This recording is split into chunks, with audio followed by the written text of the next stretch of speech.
दोस्तों आप सबों को मालूम ही है कि खेसारी लाल यादव जी के पानी पानी भोजपुरी वर्जन सॉन्ग को यूट्यूब पे रिलीज कर दी गई है। और शायद आप सबों को ये भी मालूम ही होगा कि भोजपुरी सिनेमा के जनक, भोजपुरी सिनेमा के पिता कहे जाने वाले फेमस एक्टर मनोज तिवारी जी इन दिनों अपने कठिन पॉलिटिक्स से जूझ रहे हैं। फिर भी मनोज तिवारी जी ने अपने चहेते सुपरस्टार, चहेते भोजपुरी एक्टर खेसारी लाल यादव जी को बधाई दी पानी पानी सॉन्ग के लिए। मनोज तिवारी जी ने ट्वीट कर खेसारी लाल यादव जी को स्पेशली ये बात कहे हैं कि खेसारी जी आपका पानी पानी भोजपुरी वर्जन सॉन्ग मुझे वाकई बहुत अधिक पसंद आया और खेसारी जी आपकी इस गाने की वीडियो को देखने के बाद मुझे आपसे जलन होने लगी कि आप तो मुझसे भी अधिक क्रिएटिव वाले एक्टर हैं।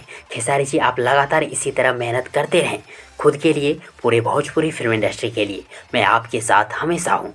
खेसारी जी आपका पानी पानी सॉन्ग सुपर डुपर हिट है। वैसे दोस्तों आप सबों को क्या लगता है, खेसारी जी का पानी पानी सॉन्ग सुपर डुपर हिट होगा, ब्लॉकबस्टर हिट होगा या फिर ऑल टाइम ब्लॉकबस्टर हिट होगा? कमेंट बॉक्स में जरूर लिखिएगा। और यदि आप सबों को ये वीडियो या जानकारी पसंद आई हो तो प्लीज़ वीडियो को लाइक करें, वीडियो को अपने दोस्तों के साथ शेयर जरूर करें और हाँ, चैनल को सब्सक्राइब करना और साथ ही चैनल के बेल आइकन को प्रेस करना ना भूलें। थैंक्स, मिलते हैं एक और नई वीडियो लेकर, तब तक के लिए good wishes for good luck.